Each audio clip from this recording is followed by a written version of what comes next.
So good morning, everyone, and welcome back to AWP lab sessions. We are continuing here.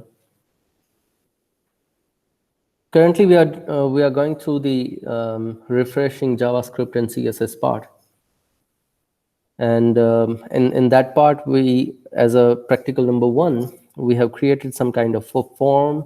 We included CSS code to make that form look and feel better. And in a last lab, we introduced JavaScript to have some kind of validations on all these fields, client-side validations. We'll continue with the same page, and this will be the last lab for this practical number one to complete all kinds of validations in this form, right? So whatever form you have decided, whatever fields you have selected, make sure that you are going to complete all the validations today, and this will be the last lab. From next week, next lab, we will start practicals on AngularJS, right? So we'll start creating AngularJS application, and we'll introduce all those things that we have seen in lecture session, directives and routes and services and views and templates and all those things. But that will be from the next lab. Just make sure that before you come to next lab, you complete all the validations in this page. Well, if we want to go for the same thing, let me explain few of the things that that might require the explanation one more time, possibly. Look, last time we have used JavaScript events, maybe blur event or on submit event on the form, and we have validated number of fields like this way. It should not be empty, right? Now that was the very simple validation. And as I cleared one thing, don't go for simple HTML5 validation because we want to target JavaScript here. Okay, so make sure that you are validating it with JavaScript compulsorily. No HTML5 validations. We want to refresh our JavaScript knowledge. So the basic validation field should not be empty was easy. But what if we want to have some kind of format? Okay, what if we want to have some kind of format like this way? A predefined format must be followed when user enters the value. And for that, we need to use regular expressions. So that's what I'm gonna explain one more time today, and you will work on that thing and complete your practical number one by end of this lab. So one example is this email ID. And email ID does have a predefined format, and for that we can write regular expression. If user is not entering proper data, then we can say please enter valid email ID. Then password must have some kind of a format where we say some kind of constraints that your password must contain minimum length, some special characters, one small character, one capital character, one number at least, and so on. So those are the constraints that we define password must have. And if user does not fulfill all those constraints, then we give this kind of error message, right? So this can be achieved using regular expression. Even you can define a regular expression for phone number once you know how to write it, everything, right? So let's go and have a look at how we define these regular expressions and how we test all those things. So going to the code here, and if you look at the email ID, right, we right now we have separate messages. Last time I also explained you can have a single span, and within JavaScript you can decide what message you want to display by setting the inner HTML of this element, right? So in JavaScript file, when you look at that code, one more time, let me clarify. Don't look, these are the named functions. It's okay, you define your named functions anywhere, but don't go for inline event handling.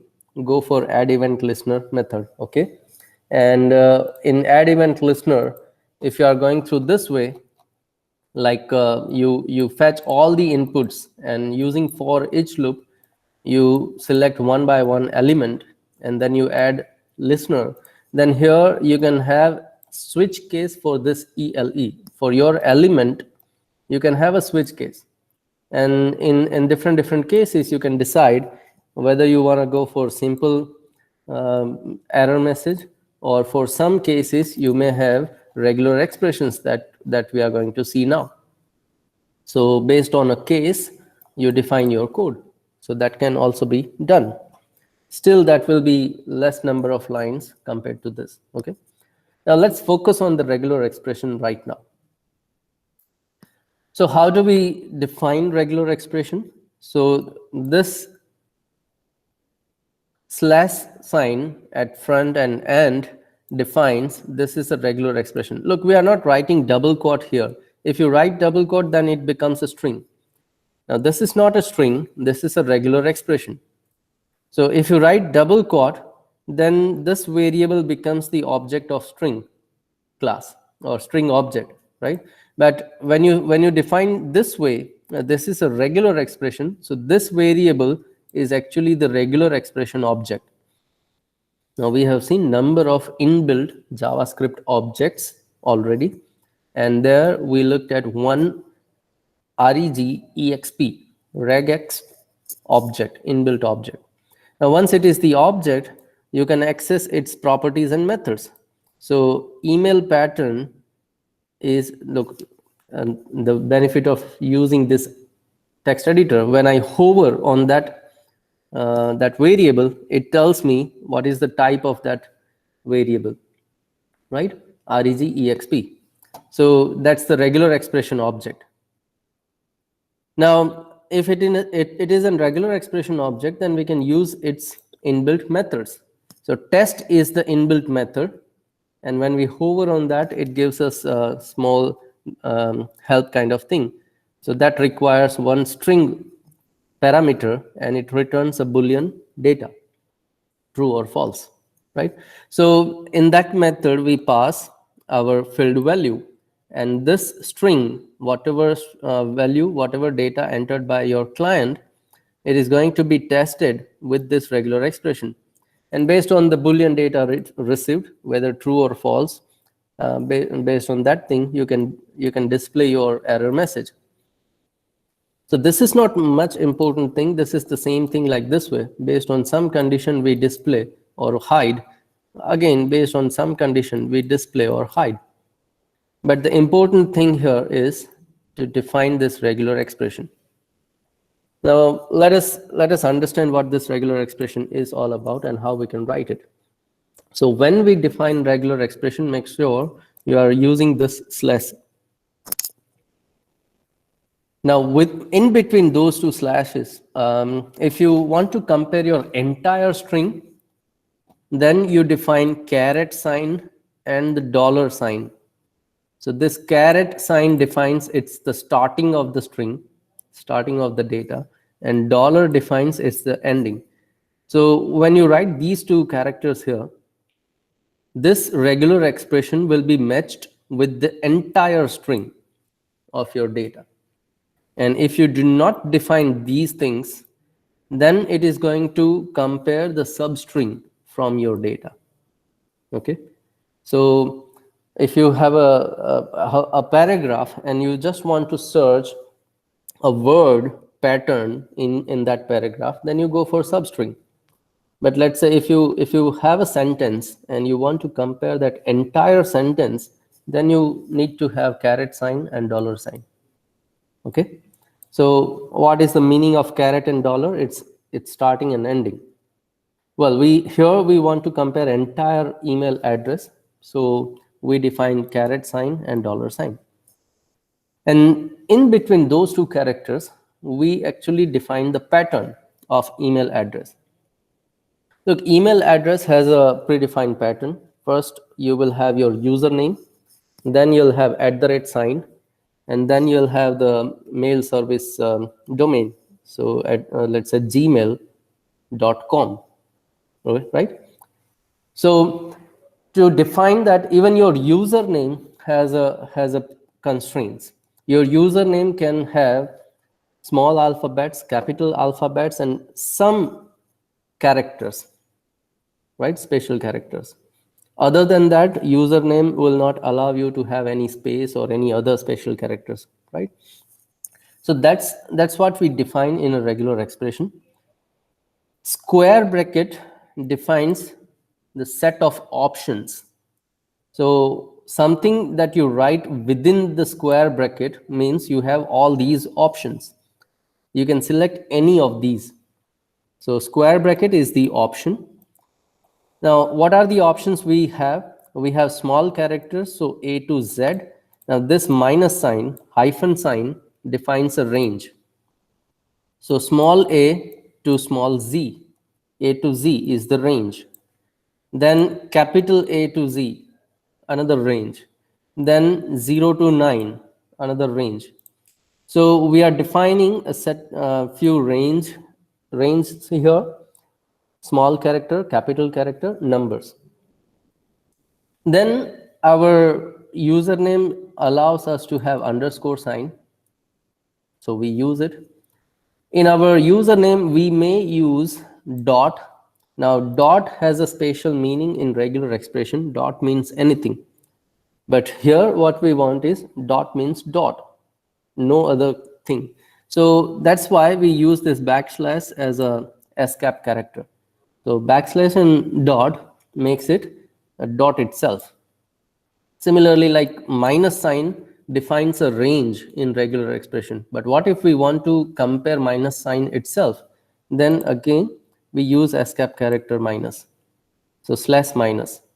So that's how, if there are few special characters which has a special meaning in regular expression, but if we want to use those characters as it is, then we prepend it with slash. So slash dot slash minus defines your username can have dot, your username can have hyphen sign. So all these are the options. Now from those options, you can select any one character. Now if you want to have more than one character, then you need to go for either star or plus. Star means 0 or more, plus means 1 or more. So here we are writing plus sign. So minimum one character must be selected from this set. Maximum any number of characters you can select. So this part forms your username. Now after your username, you have @ sign. So again, escape character @.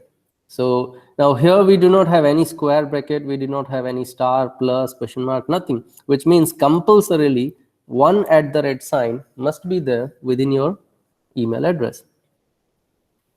After email address, you have, let's say, gmail.com. So this part will form the Gmail. Then compulsorily we want one dot, and after that dot we want com. Okay, so for that, again, we define one option, set of options, A to Z 0 to 9 hyphen plus sign. Not only Gmail, but here you can create anything. Let's say we have Marwadi education domain. So tejas.chauhan @Marwadi education, I can build from this thing. Then there must be one compulsorily dot, and after that dot I can have .com, .uk, .org, right, .edu, anything.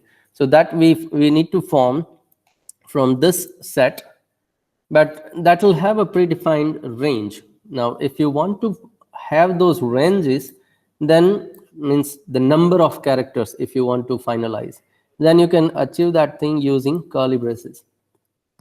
First is the minimum number of characters, and the second is the maximum number of characters. So from 2 to 4, minimum 2 and maximum 4 characters you can fetch from this set.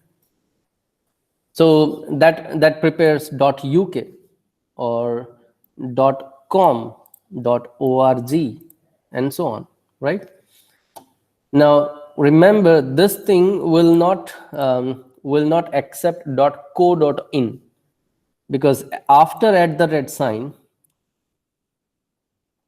okay, tejas.chauhan @gmail dot, now co will be formed from this thing, but after that .in will not be compared here. And if you want to have those things, then you may go for another kind of pattern here. Now that you should decide, right? So this is what the email address regular expression. Now once we define regular expression, we can simply use test method to test it, and once we have the result, we may go for whatever we want to perform here. Well, that was the email address regular expression. Now let's quickly have a look at the password regular expression also, and then I'll give you your time to complete all those things. So in a password, it's a tricky one. Now, when we say that password must contain at least one small alphabet, one capital alphabet, one digit, and one special character, and minimum length something 6 or 8. So let us define all those things. I want small alphabet A to Z options. I want capital alphabet A to Z options. I want number 0 to 9 option. I want some special character $% options. So how we define options, we know that square bracket, and then we define options. And then how we define range, minimum and maximum. So with curly braces we define it, correct? With curly bracket we define that thing. So in curly bracket, minimum 8 character must be there, so 8. Maximum anything, so we do not write any parameter, any number at a second place. We keep it blank. So minimum 8, maximum anything. So that's how we define minimum and maximum size. But how do we form this thing, and how do we add those constraints? This must be there, this must be there, must be there, because options, if you define everything in a single option set, single square bracket, then you can pick any one. There is no constraint that you should have this thing and this thing and this thing and all those things. So that's why what we do is we define those options in a separate square brackets. And then what we say is minimum 1 character should come from that thing. Now to define those things, what we do is we say question mark equals to dot star. Now this is how you add those constraints. Minimum 1 character should come from this set. Question mark equals to dot star. Question mark actually defines 0 or 1, okay, and dot defines anything, star defines 0 or more, and it is coming from this set. But here this format makes that constraint possible for us. Question mark equals to dot star, that gives us an option to select minimum 1 character from this set. Similarly, question mark equals to dot star, so minimum 1 character from capital letters, minimum 1 character from numbers, and minimum 1 character from these special characters. And we are defining all those in a normal parenthesis. So we do have total 4 parentheses, and it says this must be there. Now it is not defining any place. At any place within your string, this can happen, right? At any place. So this normal bracket defines not a place, but it defines this must be there. Now where can be anywhere within 8 characters. So here we define dot means anything of minimum 8 character length, but it must contain these constraints that we have written previously, okay, at the starting of our entire regular expression, we had defined few constraints. This must be there. Where? In this part. In this part. Dot 8. So dot means anything, minimum 8 character, maximum any number of characters. But in those 8 characters, this must be covered. So that's how we define regular expression for password kind of things. Okay, and rest of the part is same. Once you have this regular expression object, you call test method, pass in your string, it will validate that string, and based on the Boolean data, you may display your message or hide it.